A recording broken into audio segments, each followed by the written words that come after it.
Para de carregar um peso que não é teu. Para de carregar uma culpa que não é sua. Ei, o teu filho cresceu, a responsabilidade com ele aconteceu, mas depois da certa idade é o livre-arbítrio, é ele com Deus. Mas a minha oração é que um dia, assim como a ficha caiu, a ficha também pode cair, porque sementes foram plantadas no caminho, para que um dia ele pudesse cair em si e voltar a viver aquilo que você ensinou. Lucas capítulo 15, a partir do versículo 11, diz assim a palavra do Senhor: e disse um certo homem, tinha 2 filhos, e o mais moço deles disse ao pai: pai, dai-me a parte da fazenda que me pertence. E ele repartiu por eles a fazenda. E poucos dias depois, o filho mais novo, ajuntando tudo, partiu para uma terra longínqua e ali desperdiçou a sua fazenda, vivendo dissolutamente. E havendo ele gastado tudo, houve naquela terra uma grande fome, e começou a padecer necessidades. E foi, e chegou-se a um dos cidadãos daquela terra, o qual mandou para os seus campos a apacentar porcos, e desejava encher o seu estômago com as bolotas que os porcos comiam, e ninguém lhe dava nada. E caindo em si, disse: quantos trabalhadores de meu pai têm abundância de pão, e eu aqui pereço de fome. Levantar-me-ei, e irei ter com meu pai, e dir-lhe-ei: pai, pequei contra o céu e perante ti, já não sou digno de ser chamado teu filho. Faze-me como um dos teus trabalhadores. E levantando-se, foi para seu pai, e quando ainda estava longe, viu seu pai, e se moveu de íntima compaixão, e correndo, lançou-se-lhe ao pescoço e o beijou.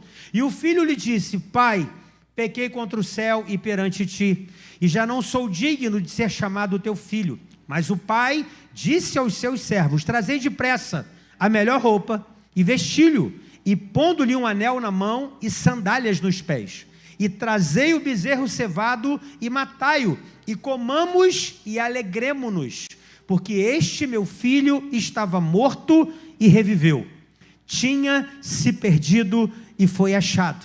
E começaram a alegrar-se. E o seu filho mais velho estava no campo, e quando veio, chegou perto da casa, ouviu a música e as danças, e chamando um dos servos, perguntou-lhe: que era aquilo? E ele lhe disse: veio teu irmão, e teu pai matou o bezerro cevado, porque o recebeu são e salvo. Mas ele se indignou, e não queria entrar, e saindo o pai, estava com ele. Mas respondendo ele, disse ao pai: eis que te sirvo há tantos anos, sem nunca transgredir o teu mandamento, e nunca me deste um cabrito para alegrar-me com os meus amigos. Vindo, porém, este teu filho, que desperdiçou a tua fazenda com as meretrizes, mataste-lhe o bezerro cevado. E ele lhe disse: filho, tu sempre estás comigo, e todas as minhas coisas são tuas. Mas era justo alegrarmos-nos e regozijarmos-nos, porque este teu irmão estava morto e reviveu, tinha se perdido e foi achado. Amém? Essa é a palavra para Deus, para a palavra de Deus para nós nessa noite. Eu queria que você falasse o tema dessa mensagem com a pessoa que está ao seu lado assim: olha, aprendendo a amar como pai. Nós precisamos aprender a amar como pai, e principalmente com o pai desse filho aqui. Amém, irmãos? Agora, eu queria que você refletisse comigo nessa introdução dessa mensagem, porque é algo que fala muito ao meu coração. Nenhum pai com o perfil do caráter do pai do filho pródigo pensa em gerar alguém que se transforme num filho rebelde. Nenhum pai de sã consciência, ele pensa em gerar o filho. Você imagina um pai, quando a esposa ainda está grávida e o filho está sendo gerado na barriga, ele jamais vai imaginar que ele está criando um filho que vai se rebelar contra ele quando ele tiver uma certa idade. Nenhum pai de sã consciência, nenhum pai com o perfil do caráter desse pai aqui, ele vai pensar em gerar alguém que se transforme numa pessoa alcoólatra, que se transforme num drogado. Nenhum pai de sã consciência, que tem o caráter desse pai, vai imaginar em gerar um filho que seja traficante, que seja uma prostituta, que seja um criminoso, que seja um assassino. Nenhum pai de sã consciência, quando o seu filho está sendo gerado, ou quando ele recebe a notícia de que vai ser pai, nenhum pai em sã consciência pensa nisso aqui. Em 2002, talvez muitas pessoas aqui, pela idade, não vão se lembrar, mas eu me lembro porque isso foi uma coisa que mexeu com o Brasil naquela ocasião. Em 2002, uma jovem chamada Susana Rustoffen, ela juntamente com seu namorado e com o irmão do seu namorado, ela trama por causa de dinheiro matar o seu pai e a sua mãe. Em 2002, ela estava drogada num quarto ao lado, enquanto o seu namorado matava o seu pai a pauladas na cabeça. Pauladas que esmagaram a sua cabeça a ponto dele não ser reconhecido. Nenhum pai vai criar um filho ou uma filha para que ele ou ela se torne um assassino, para que essa pessoa arranque a sua própria vida. Esse mês agora que passamos, nós vimos num estado, agora não me lembro qual foi o estado, uma professora, uma pedagoga, tinha um único filho, o filho estava totalmente endividado com jogos, e ele mata a sua mãe para receber o seguro. Um filho, o seu único filho. Nenhum pai, nenhuma mãe vai criar um filho para que ele seja o seu próprio assassino. Nenhum pai cria seu filho para ser o seu próprio mandante, para arrancar e ceifar a sua vida. E essa passagem narrada por Jesus aqui, vai falar de um filho caçula que se rebela. Vai falar de um filho caçula que ele perde a sua parte na herança antes do próprio pai morrer. Em outras palavras, esse pai está dizendo: pai, olha, entre eu e você não existe mais nada. Para mim você já morreu. E para te dar convicção de que no meu coração não tem nada por você, eu quero a minha parte na herança. Me dá a minha parte, porque para mim você morreu, para mim você não existe mais. Para mim, nosso relacionamento aqui acaba. Eu quero agora viver da minha vida. E a pergunta que nós precisamos fazer é: esse filho aqui, esse filho desse pai, ele tinha motivos para agir assim? Ele tinha motivos? O que fez esse rapaz tomar uma atitude como essa? Onde esse pai aqui errou? Onde esse pai aqui falhou para que um filho pudesse falar para ele: olha, você está vivo, mas para mim você está morto, e eu quero que você me dê a minha herança. Quando olhamos para o texto, irmão, nós vemos que esse filho não tinha motivo nenhum para querer, desejar ir embora e sair dessa casa. Depois você olha o texto com calma na sua casa, avalia novamente o capítulo 15, do versículo 11 ao versículo 32. Quando nós olhamos para esse texto, nós vemos que esse filho não tinha motivo nenhum para querer desejar ir embora daquela casa. E eu vejo aqui algumas coisas que nós precisamos refletir no dia dos pais. Precisamos refletir no dia de hoje. Talvez você é um pai ainda de uma criança como eu, de 5 anos de idade. E você, com certeza, cobre o teu filho, a tua filha com oração. E a gente não sabe o que vai acontecer daqui a 20 anos, daqui a 30 anos. Mas eu queria refletir com você sobre essa história hoje. O que nós podemos ver aqui? Algumas coisas para nos fazer refletir. Eu queria que você abrisse o teu coração para essa palavra de Deus, para o teu coração hoje. A primeira coisa que eu queria que você refletisse comigo aqui é: nem tudo sai como planejamos. Fala com a pessoa que está ao seu lado: olha, nem tudo vai sair como você planejou. Ei, irmão, me ajuda a pregar aí, fala com convicção: olha, nem tudo vai sair como você planejou. Ei, entenda uma coisa: planejar é fundamental. Planejar é fundamental, mas isso não quer dizer que não haverá riscos no caminho. Isso não quer dizer que você não vai ter variáveis no caminho, porque quando você olha para esse texto, ele tinha um pai incrível, e a maior prova disso está quando ele quis voltar, e quando ele voltou, como ele foi tratado. Esse pai era um pai incrível, esse pai era um pai fora da curva, Ele diz: levantar-me-ei, irei ter com meu pai. Ou seja, eu vou pedir perdão, e eu conheço o caráter do meu pai. O meu pai vai me perdoar. Olha que coisa interessante, irmão. Ele tinha uma casa para onde voltar todos os dias. Essa casa tinha dança, essa casa tinha festa, essa casa tinha música, essa casa era uma casa alegre. Ele tinha campos, ele tinha novilhos, ele tinha empregados, ele tinha acesso a várias coisas. É uma casa que todo mundo gostaria de voltar no final do dia. Era um pai que todo mundo gostava de sentar para conversar e dialogar todos os dias. Era um pai exemplar, era uma família exemplar. Não existia escassez, não existia problema, não existia absolutamente nada. A pessoa tem que ter tudo isso e tem motivos ainda para sair. A pessoa que tem tudo isso que esse filho tinha, ela não tinha motivo nenhum para sair. Essa pessoa não tem motivos para sair, irmão. Pelo contrário, ela tem motivos para ficar. Um pai maravilhoso, uma casa maravilhosa. E eu já vi muitos pais se questionando ao longo desses 17 anos como pastor: Deus, por que meu filho por que meu filho se comporta de uma forma tão inadequada? Por que minha filha, depois de um certo tempo, ficou desse jeito? Eu dei amor, eu dei carinho, eu dei tudo que eu pude dentro daquilo que eu pude fazer. Eu dei a melhor educação, eu dei a melhor atenção. Por que agora ela se comporta de uma forma inadequada? Por que agora o meu filho se comporta de uma forma inadequada? Por que agora ele não anda de acordo com o que seria considerado correto? Se eu fiz o melhor, onde foi que eu errei? Aonde foi que eu errei? Em que momento eu errei? Ei, querido, deixa eu trazer uma boa notícia para você. Deus não interfere na escolha dos homens, por isso Ele nos deu o livre-arbítrio.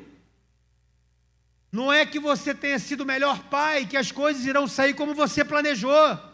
O que podemos fazer como pai é ensinar e orar para que Deus nos dê sabedoria e discernimento, para que eles tomem as suas decisões e façam as suas escolhas. Mas talvez nem tudo vai sair como a gente planejou. O pai de Sansão, quando recebeu o próprio Jesus, o próprio anjo do Senhor, dizendo que a mulher dele ia gerar, e esse seria um filho, seria um nazireu, e ele ia começar a libertar o povo de Israel das mãos dos filisteus. Manoá jamais imaginou que Sansão morreria da forma que ele morreu. O pai de Saul jamais imaginou que ele morreria da forma que ele morreu. O pai de Judas Iscariote jamais imaginou que ele faria o que ele fez. Eu tenho certeza que o pai de Judas não o criou para ele trair Jesus. Eu tenho certeza que Manoá tomou todas as preocupações em fazer com que Sansão pudesse cumprir o propósito que Deus tinha na vida dele. Eu tinha certeza que inicialmente no reinado de Saul o pai se orgulhou, mas o que importa não é como você começa, o que importa é quando você termina, porque a Bíblia diz que é melhor o fim das coisas do que o princípio delas. Saul começou muito bem, mas terminou muito mal. Quem está comigo aqui, diga amém. Quem sabe esse dia seja um dia de reflexão para você, como é para mim o dia dos pais. Você foi um pai amoroso, atencioso. Quem sabe você está aqui como mãe, mas você foi uma mãe que também se tornou um pai, que fez das tripas coração para os seus filhos. Quem sabe você, esposa, fez tudo que uma mulher sabia ou poderia fazer, e mesmo assim o seu marido resolveu ir embora. Quem sabe você, homem, está aqui e você fez tudo que você poderia fazer para salvar o teu casamento, e mesmo assim a sua esposa resolveu ir embora. Eu não estou falando apenas com os pais, mas eu estou falando aqui com pessoas. Quem sabe você está aqui vivendo isso.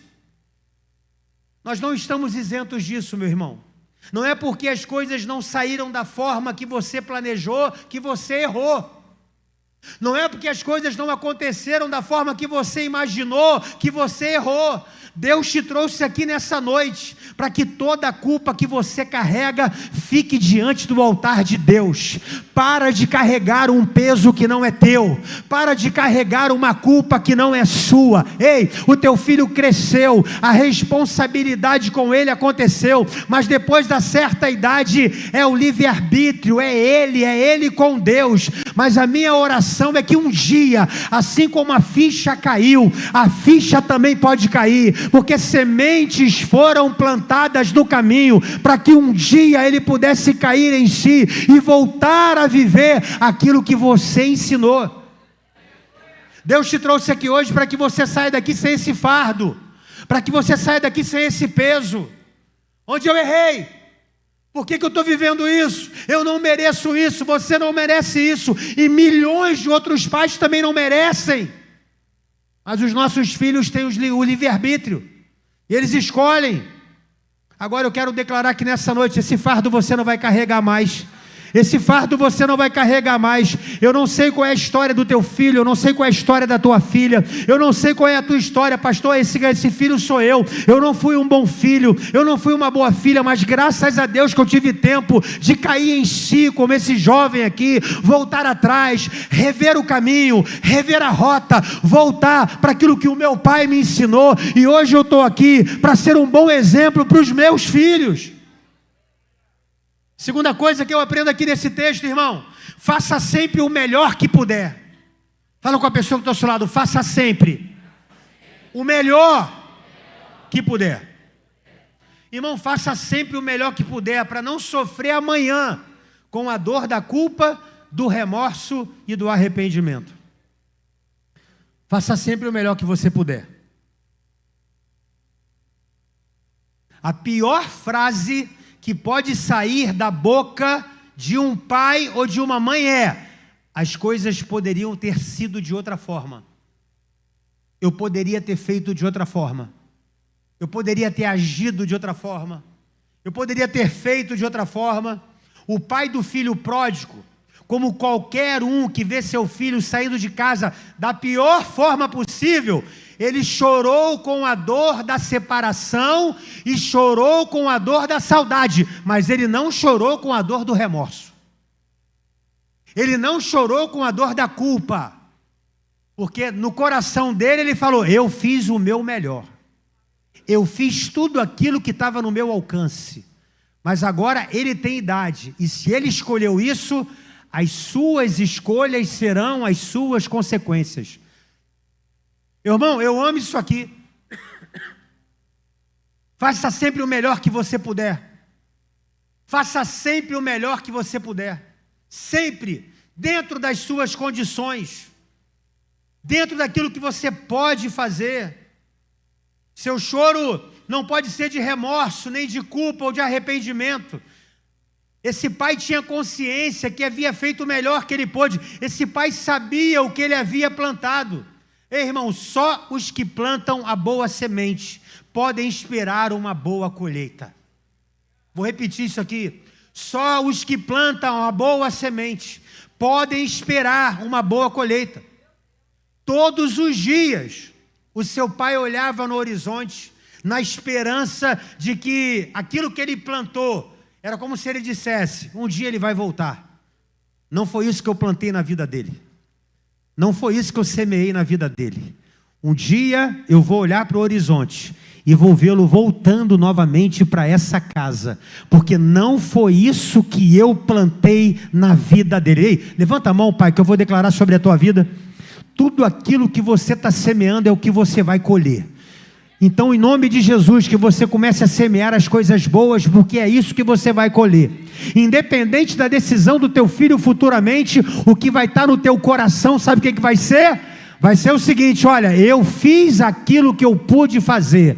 Eu vou chorar de saudade, mas não de remorso, de culpa ou de arrependimento, porque eu estou fazendo o melhor que eu posso dentro das minhas condições. Irmão, minha irmã, dentro da sua capacidade, da sua limitação, faça o melhor que você puder. Faça o melhor na condição que você tem. Enquanto você não tem condições melhores, para fazer melhor ainda. Vou repetir isso aqui. Faça o teu melhor na condição que você tem, enquanto você não tem condições melhores para fazer melhor ainda. É o que eu tenho, é o melhor, é o que eu vou fazer. Então eu vou fazer isso enquanto não aparece algo melhor para fazer. É isso que eu vou fazendo. Terceiro lugar, sabe o que eu aprendo aqui com esse pai? Não feche a porta da reconciliação. Fala com a pessoa que está ao seu lado: não feche a porta da reconciliação. Versículo 24, esse pai vai dizer: porque este meu filho estava morto e reviveu, tinha se perdido e foi achado, e começaram a alegrar-se. Ei, irmão, aprenda a perdoar, mesmo quando você estiver com a razão. Vou repetir: aprenda a perdoar, mesmo quando você estiver com a razão. Esse pai nos ensina aqui que, pior que seja o que tenha acontecido, a porta da reconciliação está aberta. Olha o que ele poderia falar, né?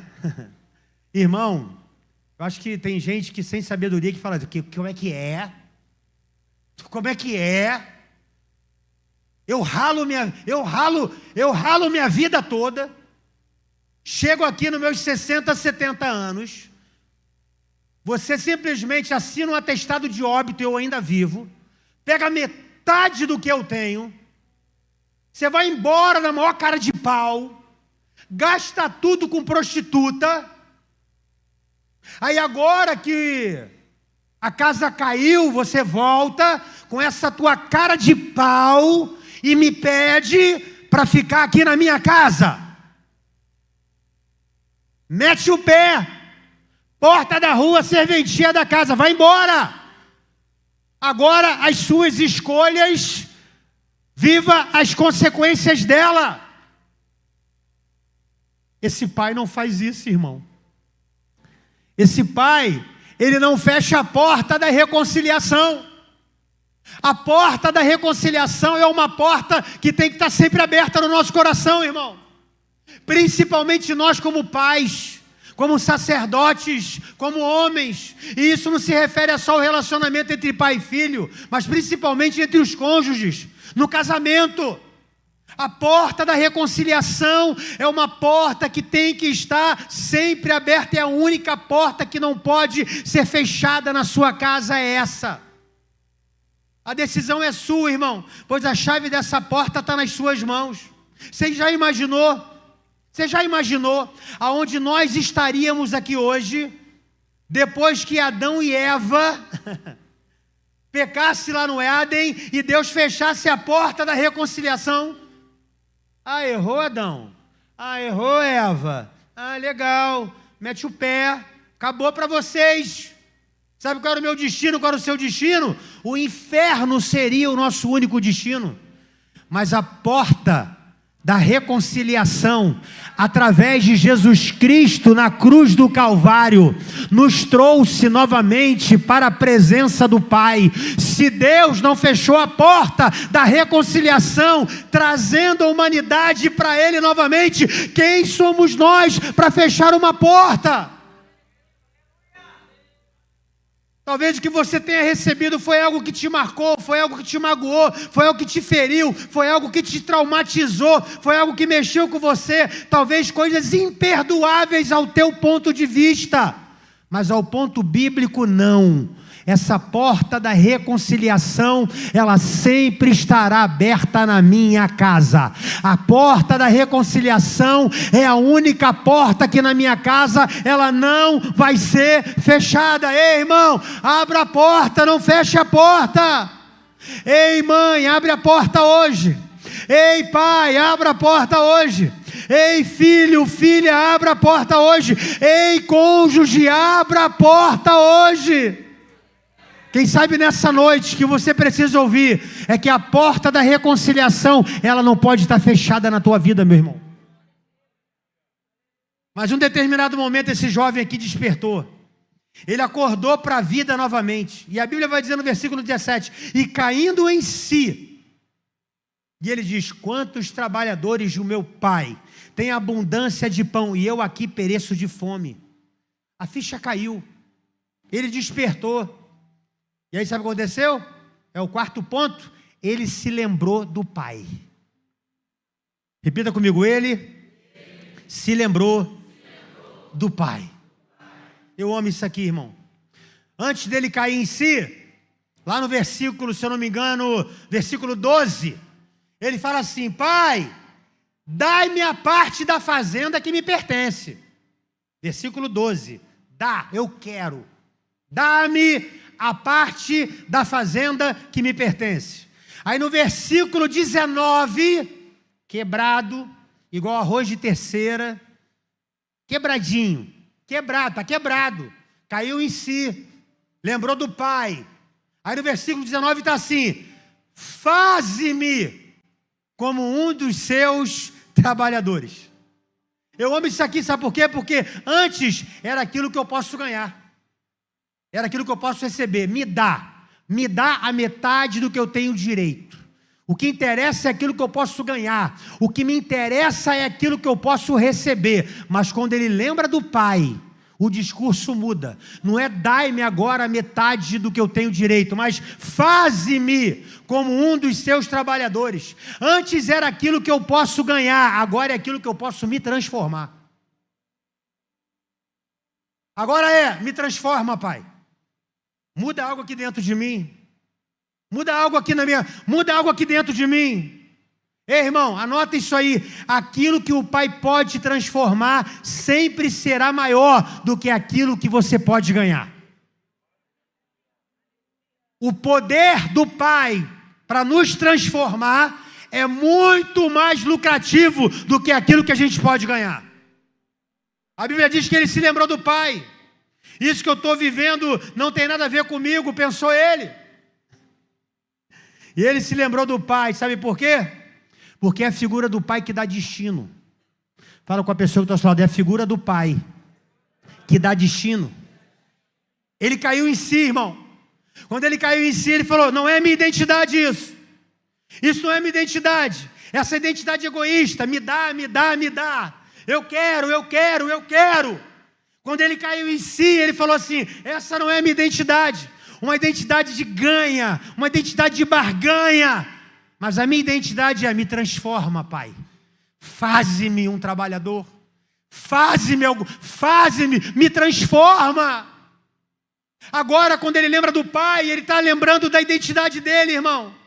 Identidade significa idem. Repete comigo: identidade significa idem. Identidade não é quem eu sou, é com quem eu pareço. Vou repetir para você anotar. Identidade não é quem eu sou. Identidade é com quem eu pareço. Deixa eu falar uma coisa para você aqui nessa noite. Se você está tentando descobrir quem você é, pode parar. Ah, pastor, estou tentando me encontrar, estou tentando me descobrir, estou tentando descobrir quem eu sou. Pode parar. Você precisa descobrir igual a quem você é. Se identidade vem de idem, é porque você tem que buscar essa identidade. Você é semelhante a quem? Você é idem a quem? Quem está entendendo isso, diga amém, meu irmão. Então identidade não tem nada a ver com aquilo que eu sou. Identidade tem a ver com aquilo que eu pareço. Ei, querido, você é igual ao seu pai.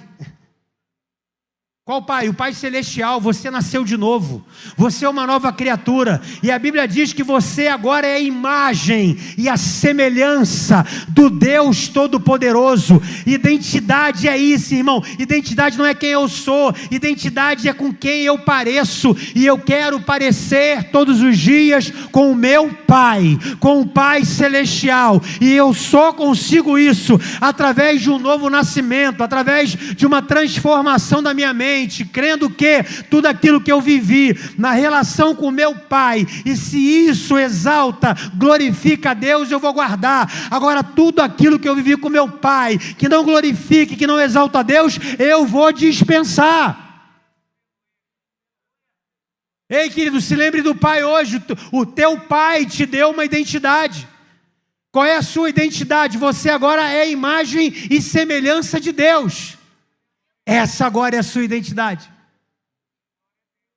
Deus está trazendo na sua memória hoje aqui, irmão, a capacidade que Ele tem de transformar você e sua vida. Talvez o seu maior problema hoje foi assim: Senhor, eu vim aqui para o Senhor me dar. Deus está falando: eu quero te transformar. Eu quero você fazer um homem, eu quero fazer de você um homem melhor, eu quero fazer de você uma mulher melhor. Enquanto você está preocupado naquilo que você vai receber, eu estou preocupado naquilo que eu posso te transformar. E desculpe, irmão, entre aquilo que eu posso ganhar e aquilo que eu posso ser transformado, eu prefiro ser transformado, porque é algo contínuo, é de glória em glória, é de glória em glória, é de glória em glória. E em quinto e último lugar, para terminar, ele se lembrou de como ele era amado. Fala com a pessoa do seu lado: você é amado, meu irmão.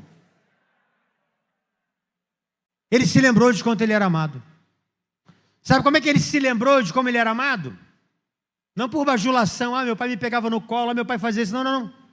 Quantos trabalhadores de meu pai, cara, comem muito melhor do que eu estou comendo aqui agora. O que ele está dizendo? Se o meu pai trata os trabalhadores dessa forma, imagina como ele, como filho, era tratado.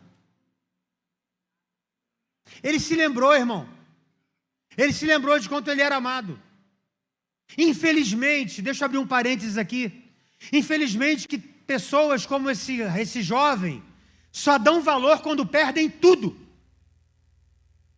Só lembram que foram amados, valorizados, quando perdem tudo. Infelizmente tem pessoas assim. Quantos e quantos aconselhamentos que eu já fiz, pastor, 20 anos, ela insistindo, ela investindo, ela me amando e eu sempre menosprezando, e agora ela separou, foi embora, eu estou desesperado. Agora que a casa caiu, agora que você acorda, agora que você desperta, agora. E graças a Deus, irmão, que o amor era verdadeiro e houve reconciliação. E a pessoa muda: pastor, agora eu sei o quanto eu era amado, o quanto ela me amava, o quanto eu amava. Esse jovem está vivendo isso, irmão. Ele se lembrou de como ele era amado. Ele se lembrou de quanto o pai o amava. Sabe, querido, em Israel jamais um homem de idade vai levantar as suas vestes e correr. Isso não existe na cultura judaica. Um homem, um senhor de idade, levantando as suas vestes para correr, isso não existe. Jesus, quando diz e quando relata essa parábola, Jesus está dizendo: algo inédito aconteceu. Algo que ninguém faria, isso aqui começou a ser feito. Quem saiu correndo não foi o filho, quem saiu correndo foi o pai. A gente olha assim, se você ler rapidamente, você acha que quando o filho viu o pai, o filho saiu correndo. Não, não, foi o pai que saiu correndo em direção ao filho. Foi o pai que foi na direção do filho, não foi o filho que foi na direção do pai. O pai correndo ao seu encontro, a Bíblia diz que ele beijou e se lançou ao seu pescoço. Esse pai demonstrou uma atitude plena de perdão quando ele fez isso, irmão. E a Bíblia diz que ele mandou pegar a melhor roupa. Quando ele vê o filho do jeito que ele está, moribundo, sujo, com uma roupa totalmente destroçada, sujo, fedendo a chiqueiro de porco. Quando ele chega perto do filho, irmão, você não vê uma ponta de acusação. Andou por onde? Estava onde? Se arrependeu, né? Agora quer voltar. Não, você não vê isso. Quando ele olha para o estado do filho, aquele estado lastimável, digno de pena, ele olha e fala assim: pega a melhor roupa, coloca nele, pega as sandálias, coloca nos seus pés, pega o anel, coloca no dedo dele, vamos pegar o novilho, vamos matar e vamos assar, porque este meu filho estava perdido e foi achado, estava morto e reviveu. O pai está olhando para aquele filho e está falando assim: eu vou te dar um revestimento, eu vou te revestir novamente. Anel, eu vou te dar a autoridade que você havia perdido. Esse anel é um anel de autoridade. Estou te devolvendo a autoridade novamente. E essa sandália, porque você é filho, você não é escravo. Quem anda descalço é escravo. Você não é escravo, você é filho. E por você ser filho, as sandálias serão restituídas novamente. Ei, querido, que o Pai está dando um sinal para mim e para você, que é o seguinte: Ele não apenas recebeu, Ele não apenas o recebeu, não apenas o perdoou, mas o restituiu. Revestimento, autoridade e posição de filho. Será que nós temos esse coração de pai? A gente está aprendendo a amar como pai. Porque esse pai me ensina aqui de uma graça, de um favor imerecido. Esse filho não merecia, mas mesmo assim o pai fez. O revestiu, o calçou e colocou o anel de autoridade sobre ele. Que palavra é essa para mim e para você nessa noite? É uma palavra que você possa liberar o teu coração. Talvez você chegou aqui nessa noite, teu coração está muito marcado. Talvez esse dia para você é um dia triste. Talvez esse dia para algumas pessoas aqui não sejam tão felizes como é para a maioria. Porque a lembrança que você tem não são lembranças boas. Mas essa é uma noite que a graça redentora pode vir sobre o teu coração. E você pode liberar perdão hoje e falar assim: está liberado. Eu quero liberar perdão hoje. Eu quero aprender a amar como pai. Eu quero aprender a amar como esse homem. Agora entenda, querido, perdoar, liberar perdão é algo que eu e você precisamos fazer todos os dias. E você sabe que perdoar não é um sentimento, perdoar é uma decisão. Se você sentir para perdoar, você nunca vai sentir para perdoar. Porque perdoar é você decidir em perdoar, é você se lembrar daquilo que a pessoa fez com você, e mesmo assim isso não mexer mais com você. O principal problema não está naquele que ofende, mas está naquele que não libera o perdão, meu irmão. Deus te chamou aqui nessa noite, sabe por quê? Porque eu não sei em que fase você está na sua paternidade. Eu não sei como você enxerga o teu pai, eu não sei como você enxerga o teu filho. Eu sei de uma coisa, irmão, é que eu sou o oposto daquilo que algumas coisas eu gostaria muito que o meu pai fizesse por mim. Mas depois que eu me converti, eu entendi que aquilo que o meu pai não fez por mim, ele não recebeu do pai dele. E eu falei: poxa, como é que eu vou cobrar algo do meu pai se o meu pai nunca viveu? Mas quando eu me converti, eu falei assim: eu nunca vivi, mas eu vou, minha filha não vai deixar de viver isso. Presença, tempo de qualidade, atenção, dizer para ela todos os dias que eu a amo, dizer para ela que ela é amada, que ela é a menina mais linda do mundo. A autoestima da minha filha está lá em cima, irmão. Eu estou com pena dos garotão quando chegar. Com 18 anos, não, porque você é isso. Meu pai me fala isso desde quando eu tinha 4 anos. Você vai ter que melhorar muito. Você vai ter que inventar a roda de novo para me convencer. Meu pai já fala isso para mim desde que eu tinha 4 anos. Abriu a porta, meu pai faz isso para mim. Ele abre a porta do meu carro. Irmão, eu estou botando a autoestima da minha filha lá em cima. Por quê? Porque eu sei que quanto mais eu falo que eu a amo, quanto mais eu aumento a autoestima dela, mais segurança ela está. Ela não vai ser uma menina insegura. Ela não vai ser uma menina que vai ser dada a qualquer um, porque ela tem uma autoestima, ela sabe quem ela é, e ela sabe aquilo que o pai fala para ela. Enquanto eu estou colocando esses sentimentos, eu estou dando destino para ela. Pai dá destino. Você, pai, você tem o poder de dar destino para o teu filho. Pai dá destino. Pai é referência. Então essa palavra para mim e para você no dia dos pais hoje é: eu tenho uma responsabilidade, e eu vou amar como esse pai amou. Eu vou perdoar como esse pai perdoou. Eu vou fazer o que eu tenho que fazer. A porta da reconciliação não vai estar fechada. Eu vou sempre fazer o melhor que eu puder.